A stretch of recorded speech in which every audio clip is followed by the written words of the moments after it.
Fuel gas and oxygen need to be mixed in the correct ratio to achieve proper flame performance. Therefore, correct pressure setting of the gas regulators is required. The final flame is set with the torch adjustment valves. There are three basic types of flame depending on the gas mixture ratio.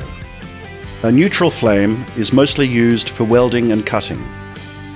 A reduction flame with higher content of fuel gas is used for brazing, and an oxidizing flame is used for flame cleaning.